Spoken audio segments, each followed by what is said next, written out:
What if every choice you make today shapes your eternal destiny? Not just the big decisions, but the quiet ones, the ones no one sees, those moments when you decide to give in to your impulses or rise above them.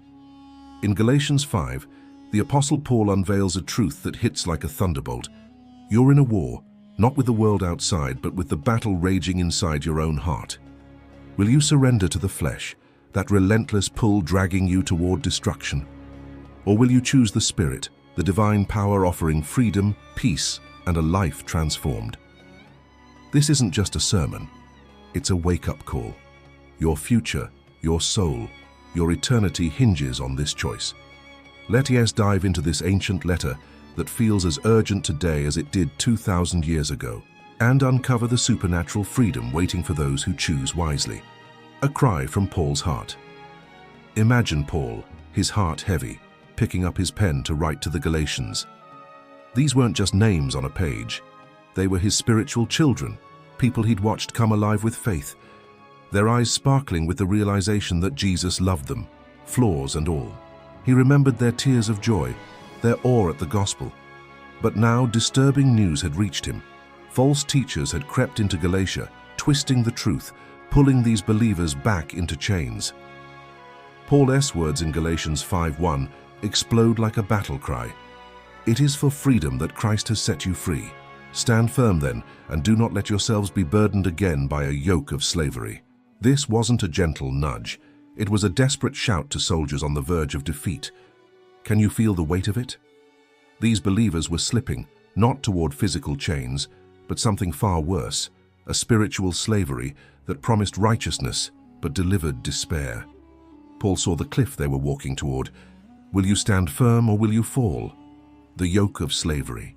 Picture an ox, its neck bent under a heavy wooden yoke, pulling a plow through endless fields. It can't turn its head, can't choose its path. Every step is controlled, every moment weighed down. That's what life under the law felt like for the Galatians. False teachers had arrived, smooth-talking and persuasive, telling them faith in Jesus wasn't enough. They needed more. Circumcision, Jewish festivals, dietary rules. It sounded holy, like a path to becoming better Christians. But Paul knew the truth. It was a trap. He'd lived that life once, crushed under the law's impossible demands. Every rule, don't eat this, don't work on that day, offer this sacrifice, felt like another weight added to an already unbearable load. No matter how hard he tried, perfection was always out of reach, and God seemed distant, disappointed. The Galatians were falling into the same cycle. Follow the rules, earn God's love, fail and try harder. It was exhausting, soul-crushing, and it led nowhere. Have you ever felt that weight? That nagging voice saying you're not enough no matter what you do? Jesus' promise of rest. But then there's Jesus offering something radically different. In Matthew 11:28-30, he says, "Come to me, all you who are weary and burdened, and I will give you rest. Take my yoke upon you and learn from me, for I am gentle and humble in heart, and you will find rest for your souls. For my yoke is easy and my burden is light." Can you hear the tenderness in his voice? Jesus doesn't demand perfection. He doesn't pile on rules. He offers rest, a yoke that lifts you up, not one that weighs you down. His freedom isn't about earning God's love. It's about receiving it as a gift. When Jesus died on the cross, he didn't just forgive sins. He shattered the entire system that kept people trapped in shame and failure. The law, that stern judge pointing out every mistake, was replaced by grace. The verdict, not guilty. The prisoner, free to go. This is the freedom Paul begged the Galatians to hold on to. It's the freedom offered to you right now. Will you grab it or let it slip through your fingers? A royal invitation to freedom. Paul's words in Galatians 5:13 carry a weight that's almost too beautiful to grasp. You, my brothers and sisters, were called to be free. This isn't a casual suggestion. It's a royal summons from the King of the universe. God himself looked at you, saw your heart, your struggles, your potential, and said, "You were made for more than this. Come, be free." It's personal, it's intentional. Before the world was created, God planned to rescue you, not just from punishment, but from a life of striving, shame, and emptiness.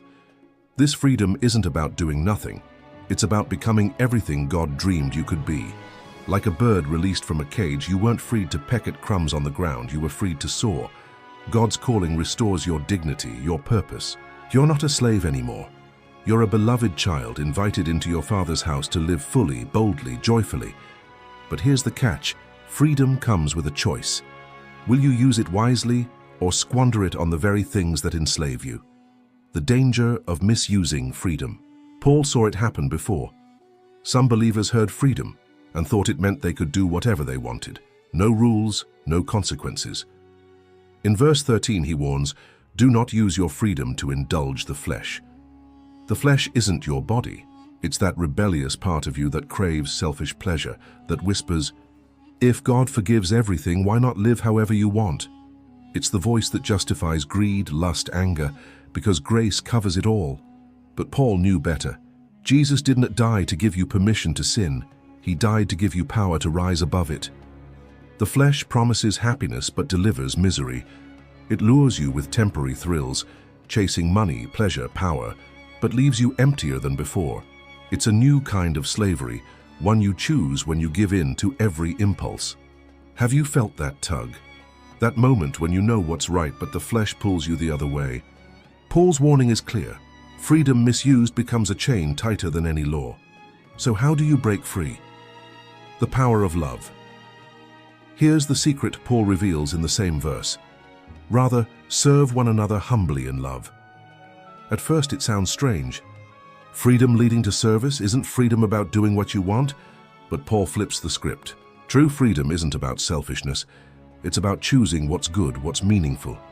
It's about loving others so deeply that serving them becomes a joy, not a burden. Think of a parent sacrificing sleep, time, and comfort for their child. Why? Because love makes it worth it. That's the kind of service Paul's talking about. Humble, selfless, no strings attached. It's helping someone when no one's watching, sharing when you could keep it all, putting others first because it's right. This kind of love doesn't just change you. It builds communities where people lift each other up, where relationships are about giving, not getting. Can you imagine a world like that? It starts with you. Love fulfills the law. Paul drops a bombshell in verse 14. For the entire law is fulfilled in keeping this one command: love your neighbor as yourself. The Jewish law had 613 rules. Rules about food, clothing, worship, everything. People spent their lives trying to memorize and obey them all, but it was exhausting, impossible. Then Paul says something revolutionary. Love does what all those rules couldn't. When you love your neighbor as yourself, you don't need a rule to tell you not to steal. You'd never hurt someone you care about. You don't need a law against lying. You want to protect, not betray, those you love. Love doesn't lower God's standards. It raises them. It's not just about avoiding wrong, it's about doing good, going beyond what any rule could demand. Love changes your heart so you want to do what's right, even when no one's watching. It's the power to live a life that reflects Jesus, not because you have to, but because you want to. Have you felt that kind of love stirring in you? It's the Spirit at work, ready to transform everything, the cost of choosing the flesh. But Paul doesn't sugarcoat the danger. In verse 15 he warns, "If you bite and devour each other, watch out or you will be destroyed by each other." Picture wild animals in a frenzy tearing each other apart. That's what happens when we choose the flesh over love. It starts small, a sarcastic comment, a cold shoulder, a grudge held too long. But those little bites add up, poisoning relationships, splitting families, tearing churches apart. The flesh turns communities into battlegrounds. It's gossip that ruins reputations, anger that leaves scars, envy that festers into hatred. Paul had seen it destroy what God was building. It's not just about hurting others, it's self-destructive. When you choose to bite and devour, you're tearing yourself apart too. Have you seen this in your own life? A moment of anger that cost you more than you realized. There's a better way, and Paul's about to show us what it looks like. The war within Paul gets raw in verse 17. For the flesh desires what is contrary to the Spirit, and the Spirit what is contrary to the flesh. They are in conflict with each other, so that you are not to do whatever you want. This is the battle every believer faces. The flesh, your selfish, rebellious nature. doesn't vanish when you accept Jesus. It's still there, fighting against the Spirit, pulling you toward what feels good in the moment, but leads to destruction. The Spirit pulls the other way, toward love, righteousness, life. It's why you want to be patient but snap at your kids, why you plan to pray but get lost in distractions, why you want to give but hold back out of fear. Paul knew this struggle personally. In Romans 7 he confessed, "I do not understand what I do. For what I want to do, I do not do, but what I hate, I do." Sound familiar? This isn't failure. It's the normal Christian life. The question is, which side will you feed, the flesh or the Spirit, the works of the flesh? Paul doesn't leave us guessing about what the flesh looks like. In verses 19-21 he lays it out. The acts of the flesh are obvious: sexual immorality, impurity, debauchery, idolatry, witchcraft, hatred, discord, jealousy, fits of rage, selfish ambition, dissensions, factions and envy, drunkenness, orgies and the like. These aren't just sins, they're symptoms of a life ruled by the flesh, a heart that's turned away from God. Sexual sins, immorality, impurity, debauchery, attack the core of who you are. They promise pleasure, but leave scars that linger for years, breaking trust, wrecking relationships. Idolatry and witchcraft are about control, chasing power or success over God. Hatred, jealousy, rage, they turn love into war, tearing apart communities. Drunkenness and orgies show what happens when you surrender completely to your appetites, losing yourself in the pursuit of escape. Paul's warning in verse 21 is chilling. Those who live like this will not inherit the kingdom of God. This isn't about occasional stumbles, it's about a lifestyle that embraces the flesh, ignoring the Spirit's conviction. It's a choice to walk away from everything God offers. But here's the hope: you don't have to stay there. The Spirit is ready to lead you out. The fruit of the Spirit. Now comes the beauty. In verses 22-23, Paul paints a picture of what life looks like when the Spirit takes control. But the fruit of the Spirit is love, joy, peace, forbearance, kindness, goodness, faithfulness, gentleness, and self-control. These aren't rules to follow. They are gifts that grow naturally when you let the Spirit lead. And it all starts with love. Love is the root, the source. It's not fleeting feelings, but God's unshakable, never giving up love flowing through you. It changes how you see people. Strangers become neighbors, enemies become people to forgive. Joy isn't a happiness that depends on good days. It is a deep confidence that God is in control even in the storm. 2. Peace isn't the absence of trouble, but a calm that holds you steady when everything has falling apart.